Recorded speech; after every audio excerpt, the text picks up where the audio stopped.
था, मैं धमकियां लगाता था, मैं मार्शल लगा दूंगा। इस्लामाबाद के एक निजी 5 स्टार होटल के अंदर पैसों की बोरियां लेकर कौन आया था? मैं आज आपके सामने वो हकायक रखने वाला हूं जिनके बाद आप कभी भी इस किस्म की बातों में नहीं आएंगे। इमरान खान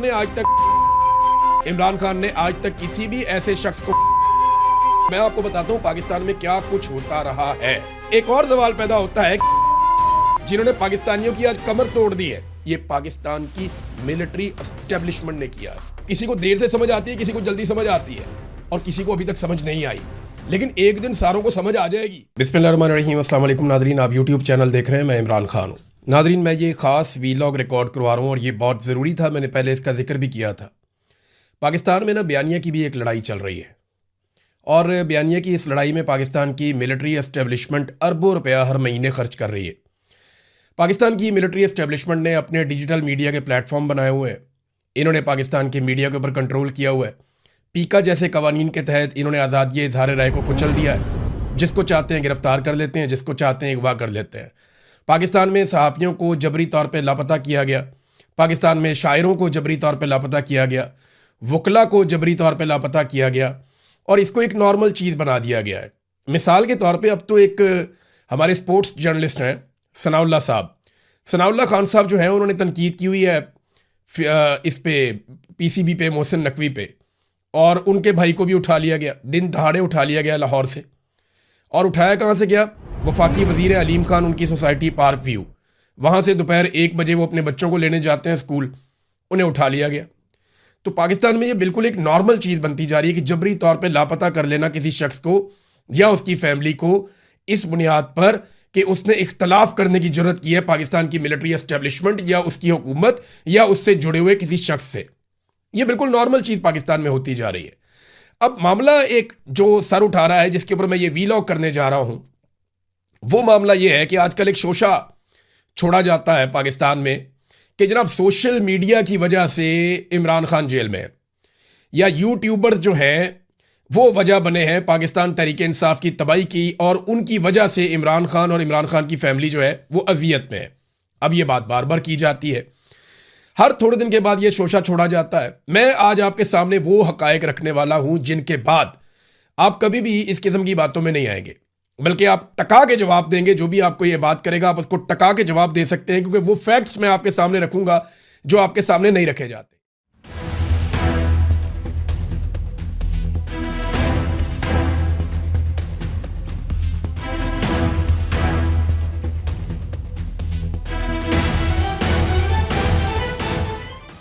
ये अरबों रुपया खर्च करते हैं और एक बात को बार बार करते हैं, बार बार करते हैं, और इतनी बार करते हैं ताकि वो सच लगना शुरू हो जाए। इमरान खान ने आज तक अपने किसी पॉलिटिकल अपोनेंट को गंदी गाली नहीं दी। इमरान खान ने आज तक किसी भी ऐसे शख्स को फॉलो नहीं किया जो गालम गलोच करता हो, लेकिन मरियम नवाज हर उस अकाउंट को फॉलो करती है जो गंदी गालियां देता है। नवाज शरीफ साहब ने लाहौर में एक ऐसे शख्स को प्रोटोकॉल दिलवाया पंजाब में, और दोनों भाइयों ने एक ऐसे शख्स के साथ वीडियोस बनाई और उसको प्रोटोकॉल्स दिए गए जो गंदी और नंगी गालियां देने में मशहूर है। ऐसे लोगों को पाकिस्तान टेलीविजन में इन्होंने नौकरियां दी जो लोग गंदी और नंगी गालियां देने में और खवातीन की इज्जतों को यानी चौक में रखने में ये लोग मशहूर है। ये लोग हमेशा घटिया और निजी जिंदगी पे मबनी गुफ्तगू करते हैं, जिसका ना कोई सर है, ना कोई पाँव है, और ना हमारा माशरा, ना हमारा मजहब इसकी इजाजत देता है। बहरहाल ये सिलसिला तो चल रहा है, और ये ऐसा शो करते हैं जैसे जो कुछ भी हो रहा है पाकिस्तान में आज, या इमरान खान के साथ, या पीटीआई के साथ, या जुल्म है, या बर्बरियत है, ये सारी सोशल मीडिया और यूट्यूबर्स की वजह से हो रही है। तो मैं आपको बताता हूं पाकिस्तान में क्या कुछ होता रहा है। तो क्या वो सारा कुछ भी यूट्यूबर्स ने किया था? कुछ चीजें मैं आपके सामने रखता हूं। जो असल जिम्मेदार है ना, वो हमेशा किसी ना किसी के ऊपर ये इल्जाम डाल देते हैं। आज की तारीख में वो अपने जुल्म, बर्बरियत और जो कुछ भी वो ज्यादती कर रहे हैं पाकिस्तान के साथ, इसका इल्जाम वो यूट्यूबर पे और सोशल मीडिया पे डाल रहे हैं। माजी में भी वो इसी तरह की चीजों के पीछे छुपते रहे हैं। यानी कभी ये मजहब के पीछे छुप जाते हैं, कभी ये हुब्बुल वतनी के पीछे छुप जाते हैं, कभी ये यूनिफॉर्म के पीछे छुप जाते हैं, कभी नजरिया ज़रूरत के पीछे छुप जाते हैं, और कभी कौमी मफाद के पीछे छुप जाते हैं। ये कुछ ना कुछ करके जवाब घड़ लेते हैं अपने 2 नंबर और गलत इक़दामात का।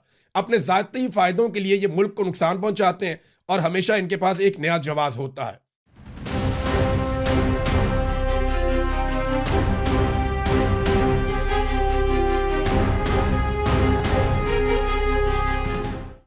सवालात सादे से आपके सामने रखूंगा।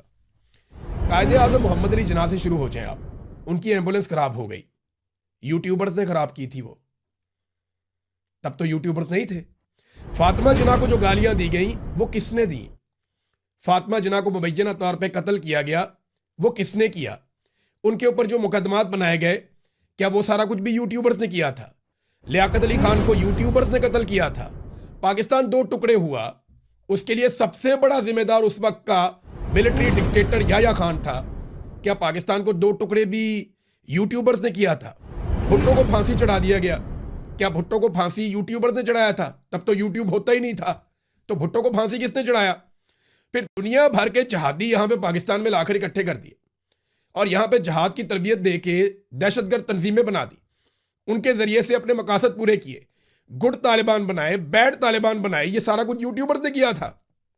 4 मरतबा पाकिस्तान के अंदर मार्शल लॉ लगाया गया, 4 मरतबा, कोई 1-2 मरतबा नहीं लगा, 4 मरतबा पाकिस्तान में डायरेक्ट मार्शल लॉ लगा दिया गया। तो क्या ये मार्शल लॉ यूट्यूबर्स ने लगाया था? बार बार अवामी हुकूमतों के तख्ते उल्टाए गए, कभी बेनजीर, कभी नवाज शरीफ, कभी इमरान खान, कभी नवाज शरीफ, कभी जरदारी, कभी गिलानी। ये सारे जो तख्ते उल्टाए गए, क्या ये सारे तख्ते हुकूमतों के यूट्यूबर्स ने उल्टाए हैं? बार बार अवामी हुकूमतें इन्होंने गिराई हैं। बेनजीर भुट्टो की नंगी तस्वीर फेंकी गई हेलीकॉप्टर से, भुट्टो की जो एहलिया थी मरहुमा, उनकी तस्वीर फेंकी गई। क्या ये यूट्यूबर्स ने की थी सारी बदतमीजी? उस वक्त तो यूट्यूब ही नहीं था, तो यूट्यूबर्स कहां से आए? फिर एक और सवाल पैदा होता है कि आईपीपीज के जो सौदे हुए हैं, जिन्होंने पाकिस्तानियों की आज कमर तोड़ दी है, ये पीपल्स पार्टी के दौर में हुए, पीएमएलएन के दौर में हुए, मुशर्रफ के दौर, क्या ये सारे सौदे जो आईपीपीज के हैं ये यूट्यूबर्स ने किए हैं? एलएनजी के जो टर्मिनल है वो यूट्यूबर्स ने लगाए हैं। जो पाकिस्तान को कर्जों के बोझ के अंदर जकड़ दिया है, ये यूट्यूबर्स ने जकड़ा है। क्या बेनजीर भुट्टो को जो शहीद किया गया या अकबर भुट्टी को शहीद किया गया, ये यूट्यूबर्स ने शहीद किया है? और भाई ये सारे जराइम किसी ने तो किए हैं ना। कौन है जिसने ये जराइम किए हैं? मुझे बताएं, बोर्ड ऑफ पीस में शामिल होने का फैसला यूट्यूबर्स का है या यूट्यूबर्स ने दबाव डालकर किया है? ये रिजीम चेंज के बाद की हम बात कर लेते हैं ना, यानी रिजीम चेंज के बाद ये आइडिया किसका था? क्या यूट्यूबर्स ने कहा था कि आप रिजीम चेंज कर दें पाकिस्तान में?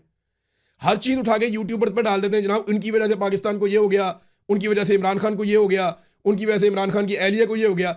इद्दत वाला घटिया केस यूट्यूबर्स ने कहा था बनाओ या उन्होंने बना कर दिया था? रिजीम चेंज ऑपरेशन का आइडिया किसका था? क्या किसी ने यूट्यूब के ऊपर बैठ के दिया था ये आइडिया कि रिजीम चेंज ऑपरेशन कर दो? ये तो जनरल बाजवा को एक्सटेंशन चाहिए थी। अब लैटरीन में गिरा हुआ पूछे ना उसको उठा के कि जनाब बताएं आपको एक्सटेंशन चाहिए थी। वो ख्वाजा आसिफ चीखता रहता है, हर चौथे दिन बताता है कि वो एक्सटेंशन के लिए मारा मारा फिरता था, मैं धमकियां लगाता था, मैं मार्शल लॉ लगा दूंगा, नहीं तो मुझे एक्सटेंशन दे दो। तो रिजीम चेंज ऑपरेशन का आइडिया किसका था? आधी रात को अदालतें यूट्यूबर्स ने तो नहीं खुलवाई ना, ये लोटे यूट्यूबर ने तो नहीं बनाए थे जिनको सिंध हाउस के अंदर इकट्ठा किया गया था, या इस्लामाबाद के एक निजी 5 स्टार होटल के अंदर पैसों की बोरियां लेकर कौन आया था? क्या यूट्यूबर्स आए थे वो पैसा लेकर? आधी रात को वज़ीर-ए-आज़म हाउस के बाहर किसने सिक्योरिटी लगा दी थी? कंटेनर इस्लामाबाद में किसने खड़े कर दिए थे? अदालतें किसने खुलवा दी थी? क्या ये सारे काम भी यूट्यूबर्स ने किए थे?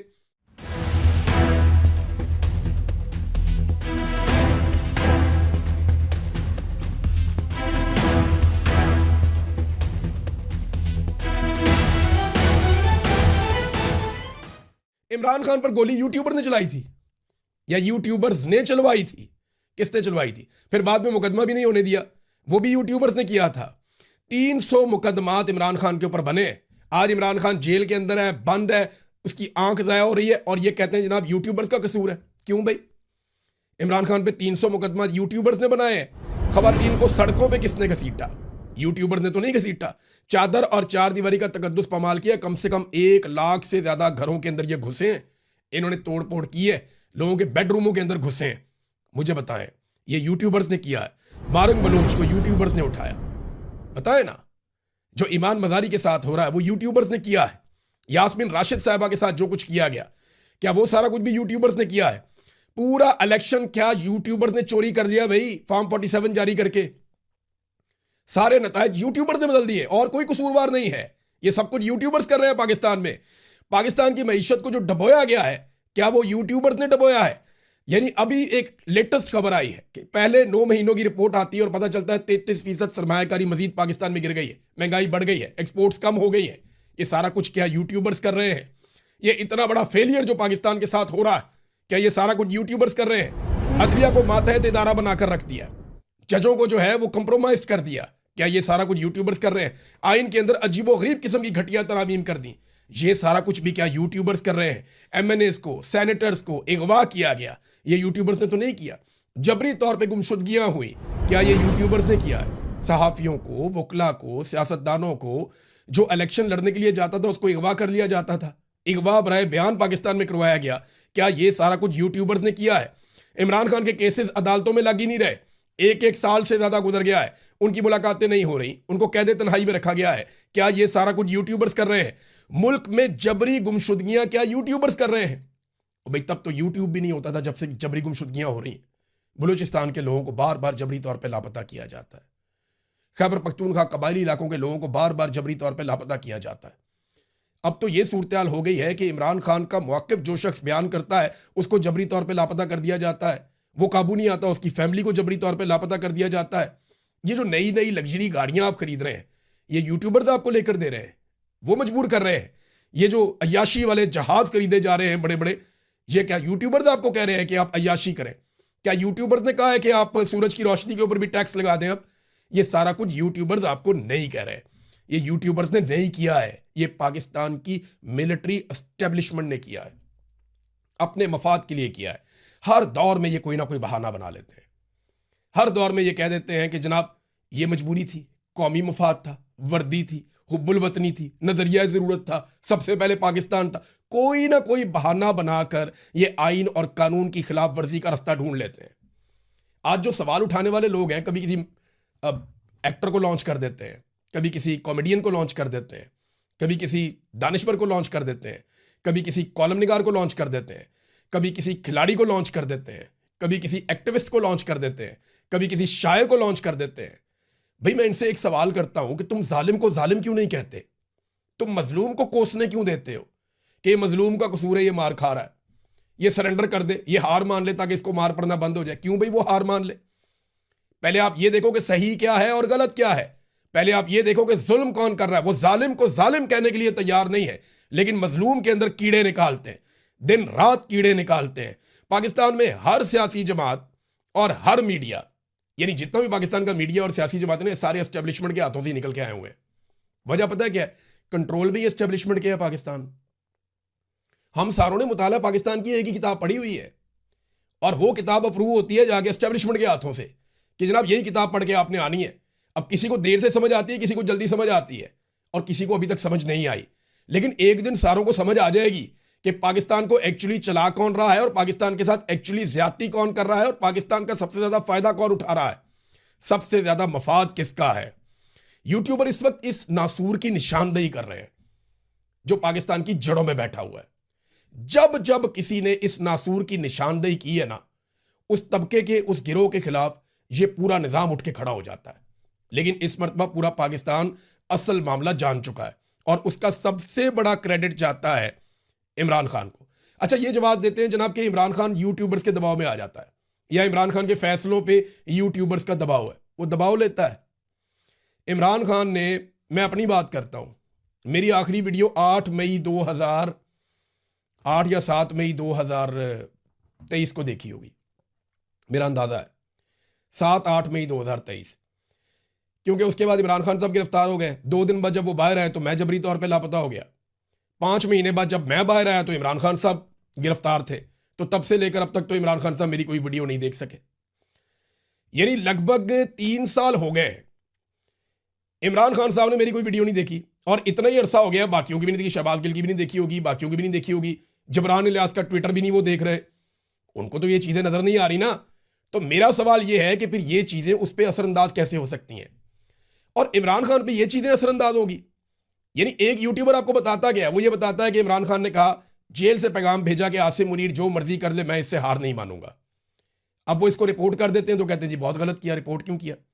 भाई इमरान खान खुद कह रहा है मैं नहीं हारूंगा, मैं पीछे नहीं हटूंगा, मुझे डरा हुआ देखना, इनकी हसरत रह जाएगी। ये इमरान खान ने कहा हुआ है, यूट्यूबर ने तो नहीं कहा। तो एक्चुअली ये इमरान खान को हरा नहीं पा रहा पूरा निजाम मिलकर, और उसका इल्जाम धर देते हैं ये यूट्यूबर्स पे। और यूट्यूबर्स पे इसका इल्जाम क्यों धरते हैं, जरा इसको आप समझिए टेक्निकली।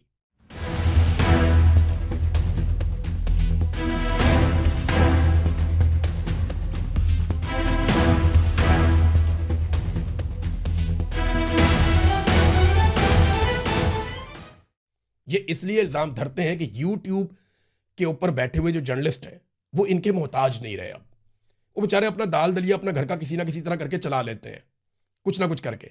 फिर ये उन्हें ताने देते हैं कि तुम डॉलरों के लिए काम करते हो, तुम लोग मुफ्त काम करते हो। 8 घंटे की तुम्हारी शिफ्ट है, तुम लोग आते हो आगे अपना काम करते हो 8-10 घंटे बगैर तनख्वाह के काम करते हो। मैं पाकिस्तान के सारे सरकारी इदारों के मुलाजमीन से पूछता हूँ, तनख्वाह नहीं लेते काम करने के? यहाँ तो ऐसे मुलाजमीन तनख्वाह भी लेते हैं, मौजें भी करते हैं, कमीशन भी लेते हैं, मारधाड़ भी करते हैं। क्या तुम लोगों ने जवाब नहीं देना? क्या हमारे घर वाले रोटी नहीं खाते? क्या ये जो बेचारे लोग थोड़े बहुत काम कर रहे हैं, कोई यूट्यूब पे काम कर रहा है, कोई कहीं और काम कर रहा है, कोई बेचारा कोई दिहाड़ी लगा के कोई काम कर रहा है, कई लोग ऐसे हैं जो बेचारे अपने सोशल मीडिया के साथ दीगर काम भी कर रहे हैं, लेकिन वो आपके बयानिए का जवाब दे रहे हैं। तो ये उन पर इल्ज़ाम लगाते हैं डॉलर कमाना चाह रहे हैं। डॉलरों के लिए जंगें लड़ी गई हैं पाकिस्तान में, डॉलरों के लिए अपने बच्चों को उठा के मगरबी ममालिक के हवाले किया गया पाकिस्तान में। अमेरिकन ने कहा था कि ये डॉलर के लिए मां भेज दें, उस वक्त इनको गैरत नहीं आई। ये उठा के ताने दे देते हैं, क्या तुम लोग बगैर तनख्वाहों के काम करते हो, तुम्हें पैसे नहीं मिलते? मुंह उठा के कह देते हैं जनाब ये डॉलरों के लिए काम करते हैं। ये कोई जवाब नहीं है कि क्योंकि इमरान खान का हमायती सोशल मीडिया एस्टेब्लिशमेंट पर तनकीद करता है इसलिए इमरान खान को इसकी सजा मिलती है। शर्म आनी चाहिए ये बात करने वालों को। गैर आईनी और गैर कानूनी हरकत का कोई जवाब नहीं होता, चाहे आपके ऊपर कितनी भी तनकीद हो। अगर आप गवर्नमेंट हैं, आप रियासत हैं, तो आपको इंसाफ ही देना होता है। आप इस बुनियाद पे नाइंसाफी नहीं कर सकते क्योंकि हमारे ऊपर तनकीद हो रही है लिहाजा हम नाइंसाफी करेंगे। एस्टैब्लिशमेंट तो यूट्यूबर से मुतासिर हो सकती है, मैं ये बात मानता हूं, इनकी जान जाती है, जब भी सच्चाई इनके सामने आती है ना इनकी हवा निकल जाती है।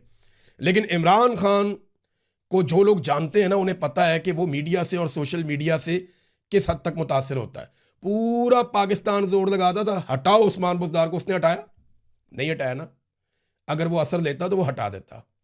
पूरा पाकिस्तान कह रहा था पूरे मुल्क में लॉकडाउन लगाओ कोरोना में, उसने नहीं लगाया ना। अगर वो असर लेता तो वो लॉकडाउन लगा देता। पूरा पाकिस्तान और सब उसकी पार्टी भी उसको समझा रहे थे कि अभी आप पार्टी के इंटरनल इलेक्शन में ना जाओ। उसने मानी किसी की बात? उसने नहीं मानी। सब उसे कह रहे थे कि असेंबलियों से इस्तीफा ना दो, उसने मानी किसी की बात? उसने नहीं मानी। और वो इस दबाव में नहीं आता, ना वो यूट्यूबर्स के दबाव में आता है, ना वो सोशल मीडिया के दबाव में आता है। अगर ये छोटे मोटे यूट्यूब और सोशल मीडिया के दबाव में आता ना तो एस्टैब्लिशमेंट के दबाव में भी आ जाता। उसके बेटे के 2 स्टेटमेंट आपको सुनाता हूँ, उसके बाद मैं इस वीलॉग को ख़त्म करता हूँ। ये सारी कहानी है, ये एस्टैब्लिशमेंट का फैला हुआ प्रोपेगेंडा है और अपने जुल्म को जवाब देने की एक कोशिश है। और ये कुछ नहीं है, ये सिर्फ अपने जुल्म को जवाब देना चाहते हैं। इमरान खान के बेटे ने ये स्टेटमेंट दिया है, मैंने अपनी ज़िंदगी में कभी अपने वालिद को अपने मौक़िफ़ से पीछे हटते हुए नहीं देखा। वो अपनी सियासी पोजीशन छोड़ने या जिलावतनी कबूल करने की बजाय जेल बर्दाश्त करना ज़्यादा बेहतर समझेंगे। अब ये इमरान खान का बेटा गवाही दे रहा है। एक बेटे से ज़्यादा बाप की गवाही कौन दे सकता है? ये कहते हैं वो दबाव में आ जाएगा या उसकी वजह से ये फैसला नहीं कर पा रहा। फिर अगर कुछ बदला है तो ये कि जेल में रहने के बाद उसका ईमान पहले से भी ज़्यादा मजबूत हो गया है। ये भी उनके बेटे ने कहा है कि इमरान खान पहले से ज़्यादा उसका ईमान मजबूत हो गया है, वो अब इतने आराम से काबू नहीं आएगा इनके। और वो इमरान खान ने खुद भी कहा है। तो मेरी गुजारिश है, चाहे किसी एक्टर की दिलादारी हो जाए, किसी क्रिकेटर की दिलादारी हो जाए, किसी और बंदे की, लेकिन मैं एक बात साफ कहूँगा, यार जुल्म को जुल्म कहने की कोशिश करो। जो लोग मजलूम हैं उनको मत उकसाओ। क्या चाहते हो? शहबाज गिल ने बेचारे ने पहले मार खाई है, तुम चाहते हो वापस आके फिर मार खाए? मैंने खाई है ना मार, 5 महीने मार खाई है। और वो सरेंडर ना करना या किसी की बात ना मानना, उसकी क्या कीमत होती है आप सोच भी नहीं सकते। आपकी क्या हालत होती है आप अंदाजा भी नहीं कर सकते। आप उस तरह के चंद घंटे भी नहीं गुजार सकते। आपको पता ही नहीं है कि आप क्या कह देते हैं अपने मुंह से। तौबा करें अल्लाह से, अल्लाह ताला को आपकी कोई बात नापसंद ना आ जाए। लोगों की दिलादारी ना करें। ये कोई शौक से सारे लोग ये काम नहीं कर रहे, सारे अपनी जान जोखिम में डाल के ये काम कर रहे हैं। अपने आप को खतरे में डाला हुआ है सारों ने। या मिलिट्री एस्टेब्लिशमेंट के खिलाफ मौक़िफ़ बनाना कोई आसान नहीं है। इमरान खान भी अपनी जान से खेला हुआ है। आपको क्या लगता है कि इमरान खान सरेंडर कर देगा तो कोई उम्मीद बाकी रह जाएगी? उसके लिए आवाज़ उठाएं, जुल्म को जुल्म कहना सीखें। और अगर आप जुल्म को जुल्म नहीं कह सकते ना तो आपकी बड़ी मेहरबानी है, आप खामोश रहें और जो लड़ रहे हैं ना उन्हें लड़ने दें। अब तक के लिए इतना ही, बहुत शुक्रिया आपका। अल्लाह हाफ़िज़।